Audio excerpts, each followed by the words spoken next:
Unfortunately, I've seen too many people waste some of their best years in retirement because of bad financial advice. I don't want to see that happen to you. So I'm going to take you inside of the tent. I've been a financial advisor for over 20 years. I might get in a little trouble with my colleagues, but I think it's important you know the advice that I see commonly given that I think is bad advice and cause you to work a lot longer than what you need to. So let's jump in. Before we do, I want to thank this video sponsor. It's Chapter. They provide free Medicare advice to people. More on Chapter later. And the very first one, and this one's going to be very controversial. And admittedly, some people are going to agree, some people are going to disagree, but I think financial advisors have a tendency to over-index on saving taxes today versus putting you in the situation that you want to be in retirement.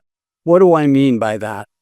Uh, Many people, when we're working, particularly as we get closer to retirement age, we're in some of our top earning years.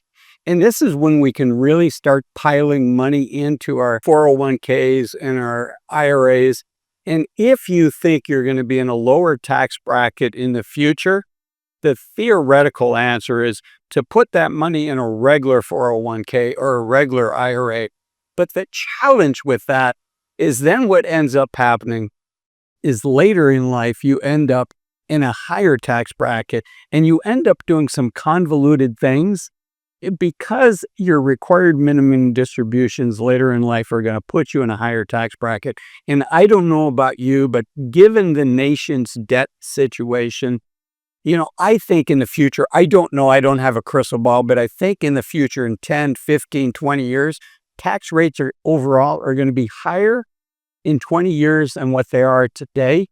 Now, we don't even know what tax rates are, as I record this, are going to be in January of 2026, let alone what they're going to be in 20 years. But personally, I want my accounts to be set up so that I have various accounts to pull from, and not everything I take out of my account is going to be classified as ordinary income. I want to have 3 accounts. I want to have a tax me later account, which is a regular 401k, a regular IRA. I want to have a tax me as I go account, which is your regular taxable bank account or taxable brokerage, where each year you get a 1099 and you pay your taxes. And importantly, I want to have an account that I call a tax me never account. I didn't get a tax break on the way in, but now I don't have to pay taxes on the way out. That's the Roth version of your 401k. That's the Roth version of your IRA. Okay, let's jump to number 2.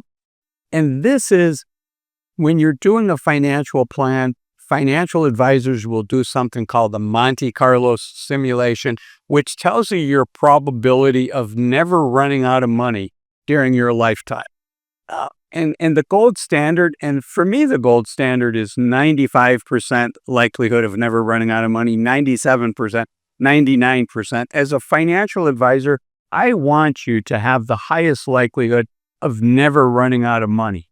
But there's a cost that has to be paid from going from 80% likelihood or 85% likelihood of never running out of money to 97%. To get that final 10% of likelihood, you have to give up years of your life, and you have to give up what are likely going to be your healthiest and most active years in retirement. That's not a trade-off that I personally want to make, and I think many people feel the same way.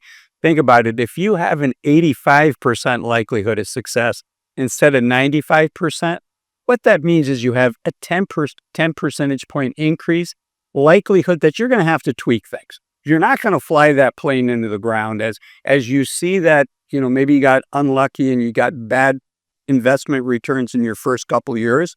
Instead of just flying that plane down to the ground, you're going to make some tweaks along the way. So would you rather have a 10% higher likelihood of not running out of money, or would you rather have 100% likelihood of giving up 2, 3, 5 years of your healthiest and active years? I'd rather retire sooner, and I think a lot of people would. Before we go on to number 3, I want to thank this video sponsor. It's Chapter. They provide free Medicare advice for people approaching 65 and older. Medicare is incredibly complex. There's a lot of important decisions that we need to make. I think you want to have a professional by your side as you're doing that. which is why I was proud to sponsor with Chapter. I met their team, I met their founder, I met their CEO, and their company is really built on two fundamentals. The first one is you need good data to give good advice. And this team came from a group of people that are experts in data and combing through the Medicare databases, combing through other databases to make sure when they're giving you advice as to which plan is going to give you the lowest prescription cost for you, that data is up to date, that data is accurate so you don't have surprises later. And number two is they've built their company with a culture of taking care of their customers, their clients first, as opposed to taking care of the insurance companies who pay the commissions that make it possible for us to get free Medicare advices from places like Chapter. So Chapter, thank you for sponsoring this video. You can reach them at this phone number here, at this QR code, or in the link below. Okay, let's go on to number 3. This is another one that's going to get me in trouble. And that is when we're looking at when to take Social Security. This is one of the most important decisions that we have to make as we approach 62, as we approach our full retirement age, which for most people watching this is going to be 67 and beyond. When we decide to take Social Security is enormously important. I urge you to work with an advisor to help you make this decision properly. Here's the challenge. There's the academic answer. There's the numbers answer, the quantitative answer. But then there's the answer that's right for you. And oftentimes, the academic answer is to wait to take your Social Security.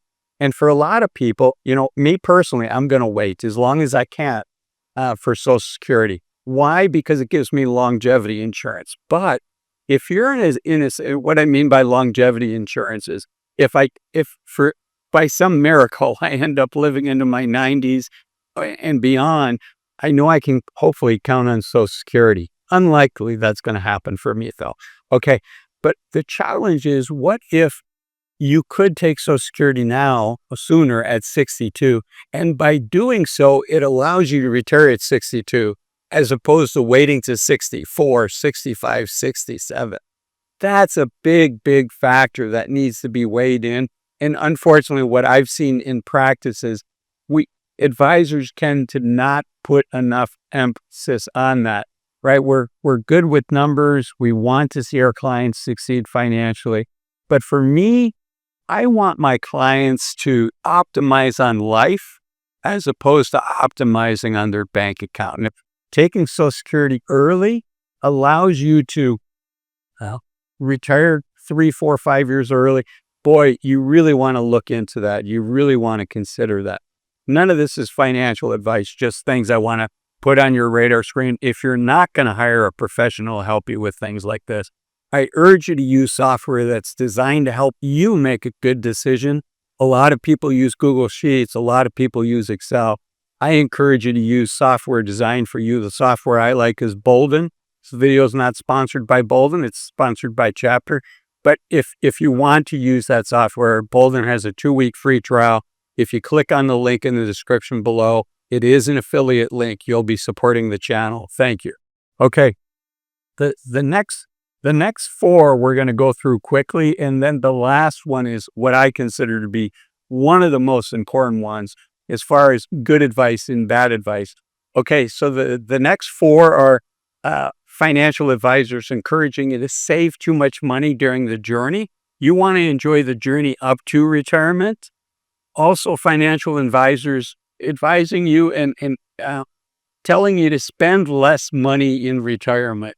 You know what? I'd rather spend more money in the first 2-3 years of my retirement and cut back later, because the first couple years of retirement is when you're the healthiest and the most active. So yes, maybe you have to spend less. Yes, maybe you have to save more. But think about optimizing for that first 5 years of retirement when you have your youth, you have your vigor, you have your excitement for retirement. The next 2 are an asset allocation. What percent of your portfolio is in stocks? What percent of your portfolio is in bonds? An asset allocation that's either too conservative and won't grow enough, right? Sometimes investment advisors do that because you probably are not going to get fired if you have somebody in too conservative of a portfolio. The other thing I see people do sometimes is too aggressive.